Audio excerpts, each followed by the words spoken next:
Bismillahirrahmanirrahim. Assalamualaikum warahmatullahi wabarakatuh. Alhamdulillahirrahmanirrahim. Allahumma salli ala sayyidina Muhammad wa ala ali sayyidina Muhammad. Rabbi shrah li sadri wa yassir li amri wa hlul 'uqdatam min lisani yafqahu qawli amma ba'du.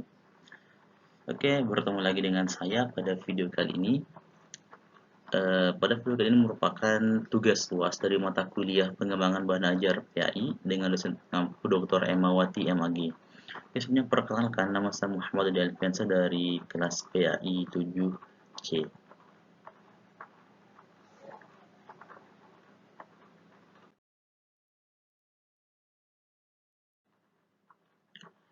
Di sini saya akan membahas tentang KD 3.4, yaitu tentang menganalisis dan mengevaluasi makna iman kepada qadha dan qadar. Sebelumnya kita turunkan dulu menjadi sebuah IPK atau indikator pencapaian kompetensi, di mana di sini saya telah membuat 3 kompetensi atau 3 IPK. Yang pertama, menjelaskan makna beriman kepada qadha dan qadar. Yang kedua, mengidentifikasi dalil-dalil yang berkaitan dengan qadha dan qadar. Dan yang ketiga, menganalisis hikmah beriman kepada qadha dan qadar dalam membentuk sikap optimis. Jadi di sini ada 3 poin materi yang bakal dibahas dalam video kali ini. Yang pertama tentang makna dari beriman kepada qadha dan qadar, yang kedua tentang dalil-dalil yang berkaitan dengan qadha dan qadar, dan yang ketiga bakal membahas tentang hikmah beriman kepada qadha dan qadar dalam membentuk sikap optimis.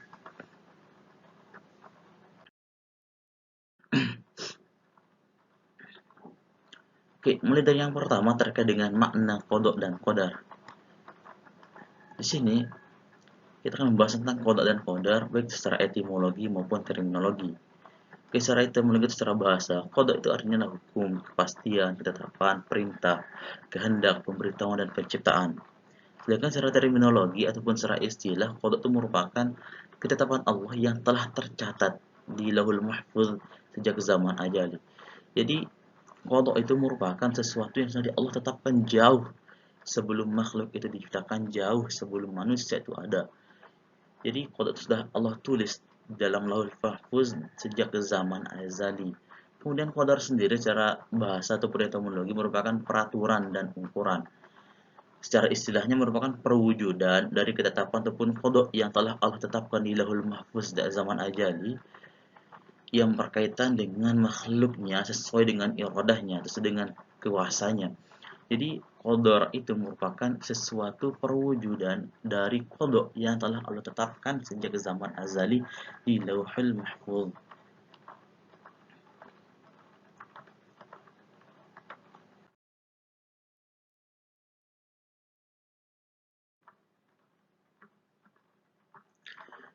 Kemudian kita akan lanjut ke dalil-dalil tentang qadha dan qadar.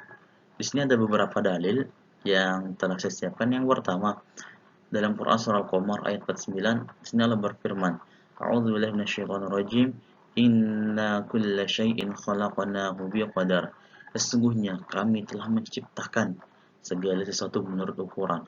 Jadi dari ayat ini dapat diketahui bahwa segala sesuatu yang Allah ciptakan, baik itu yang di langit, baik itu yang di bumi maupun di air, itu merupakan sesuatu yang Allah telah ciptakan dengan takaran ataupun ukurannya masing-masing, dengan proporsi yang terbaik, dengan kondisi sesuai dengan yang dibutuhkan. Kemudian ayat yang lain Allah Subhanahu wa taala juga berfirman, A'udzubillahi minasyaitonirrajim, ma asaba min musibatin fil ardi wala fi anfusikum illa fi kitabim min qabli an nabra'aha. Inna dzalika 'ala Allahi yasir. Di sini Allah mengatakan bahwa tiada sesuatu pun yang menimpa di bumi dan tidak pula pada dirimu sendiri, melainkan telah tertulis dalam kitab Lauhul Mahfuz sebelum kami menciptakannya. Sesungguhnya yang demikian itu adalah mudah bagi Allah. Jadi di sini kita dapat mengetahui bahwa suatu bencana apapun yang terjadi baik di bumi maupun yang menimpa diri kita sendiri, itu telah Allah tetapkan, telah Allah tulis dalam Lauhul Mahfuz jauh sebelum Allah menciptakan kita ini. Jadi ketentuan-ketentuan yang bakal terjadi, yang bakal menimpa kita, telah Allah tulis terlebih dahulu sebelum kita itu diciptakan. Jadi dapat diketahui bahwa segala sesuatu yang terjadi, segala sesuatu yang kita alami telah tertulis lebih dahulu di zaman azali di Lauhul Mahfuz sana.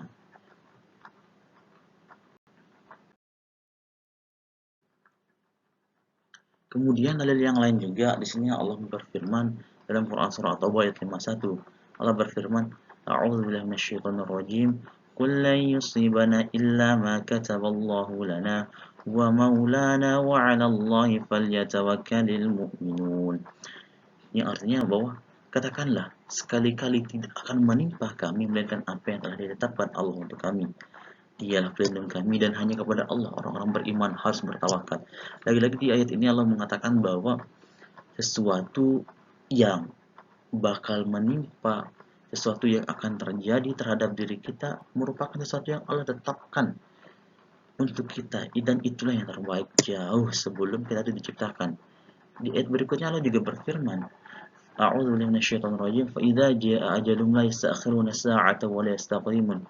Maka apabila telah tiba waktu yang ditentukan bagi mereka, tidaklah mereka mampu untuk memundurkannya barang sesaat pun dan tidak pula mendahulukannya.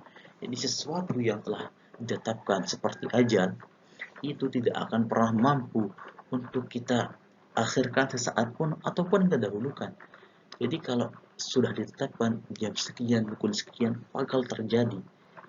Sama halnya dengan kematian. Kematian tidak akan mampu kita undur, tidak akan mampu kita percepat walau sesaat pun. Karena itu sudah ketentuan Allah yang telah Allah tulis di Lauhul Mahfuz di sana. Kemudian setelah kita belajar terkait dengan qada dan qadar tentang ketetapan yang telah Allah berikan kepada kita sebagai makhluknya, apa sih sebenarnya hikmah yang bisa kita ambil? Tidak mungkin kita beriman kepada Qur'an dan Qadar tanpa adanya hikmah. Tidak mungkin kita mempelajari sesuatu tanpa adanya hikmah yang bisa kita ambil. Jadi mempelajari ataupun beriman kepada Qadar dan Qadar itu memiliki beberapa hikmah. Di sini ada 4 hikmah telah tertulis. Yang pertama, mendorong kemajuan dan kemakmuran. Bagaimana mungkin hanya sekedar beriman kepada Qadar dan Qadar mampu mendorong kemajuan dan kemakmuran? Jadi dengan meyakini atau beriman pada qada dan qadar, tentunya kita mengetahui bahwa segala sesuatu memiliki takaran dan ukurannya masing-masing.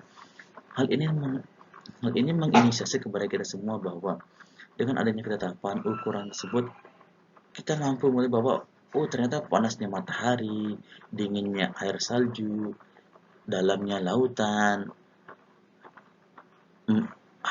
ademnya udara, itu memiliki takaran masing-masing yang memiliki kemanfaatan sesuai dengan takarannya masing-masing. Sehingga dengan mengetahui bahwa segala sesuatu memiliki ukuran dan ketetapannya masing-masing, itu mampu mendorong kita untuk pada kemajuan kemakmuran untuk lebih lagi memanfaatkan apa yang telah Allah tetapkan terhadap segala sesuatu yang ada di muka bumi ini. Kemudian hikmah yang kedua adalah menghindari sifat sombong.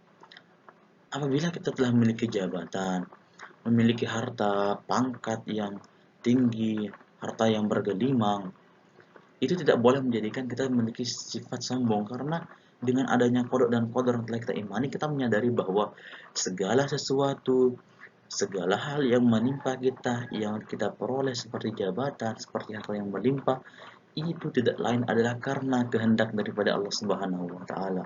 Dan segala sesuatu yang kita terima, segala sesuatu yang kita raih, tidak lain hanyalah sebuah titipan yang harus kita yakini. Sehingga dengan adanya keyakinan terhadap qada dan qadar tersebut, maka mampu menghindari kita daripada sifat sombong.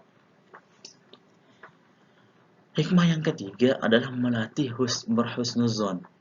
Jadi di sini sikap husnuzon untuk berprasangka baik sangat-sangat relevan dengan beriman pada qada dan qadar, karena segala sesuatu yang menimpa kita, segala sesuatu cobaan ataupun musibah yang menimpa kita, dengan adanya qada dan qadar ini, tentu kita bakal yakin bahwa itu semua adalah yang terbaik buat kita, dan hanya kita yang mampu menerima cobaan tersebut sehingga mampu melatih husnuzon kita bahwa oh inilah yang terbaik menurut Allah, sehingga dalam melaksanakan ataupun menjalani hidup ini dengan berbagai macam badai kehidupannya mampu membuat kita selalu optimis, berhusnuzon kepada Allah Subhanahu wa taala. Kemudian yang terakhir adalah melatih kesabaran. Hal ini berkaitan juga dengan poin yang ketiga bahwa kesabaran itu harus menjadi penopang dalam mengimani qada dan qadar. Karena dalam proses mengimani qada dan qadar tentu banyak rintangan, banyak cobaan, banyak musibah yang bakal menerpa. Sehingga dengan adanya kesabaran ini bakal mampu memberikan spirit yang luar biasa kepada kita bahwa hakikat hidup ini telah diatur, telah ditetapkan oleh Allah Subhanahu wa taala, sehingga kita sebagai hambanya harus mampu bersabar, harus mampu melatih diri sehingga kedepannya kita mampu menikmati setiap proses-proses kehidupan yang bakal kita lalui.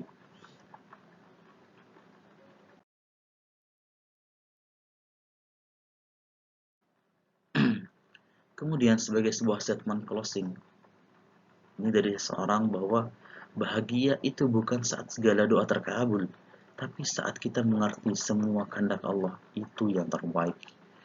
Jadi dari kata-kata ini dapat dipetik bahwa bukanlah kebahagiaan itu tatkala kita berdoa kemudian terkabul semua yang kita inginkan, semua yang kita pinta terkabul, bukan.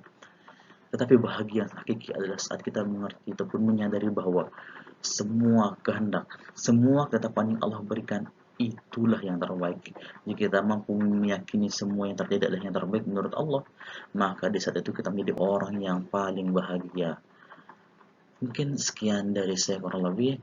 Kemudian saya tutup dengan sebuah nasihat bagi kita semua. Tetaplah optimis, jangan pernah pesimis terhadap segala sesuatu yang terjadi, karena yang terjadi adalah yang terbaik untuk Allah Subhanahu wa taala. Kemudian untuk bahan evaluasi terkait dengan materi ini, di sini setelah menyiapkan beberapa pertanyaan yang bisa diakses di deskripsi video. Silahkan diisi link tersebut karena di sana sebagai tolak ukur tingkat keberhasilan daripada materi ini. Sekian, wassalamualaikum warahmatullahi wabarakatuh.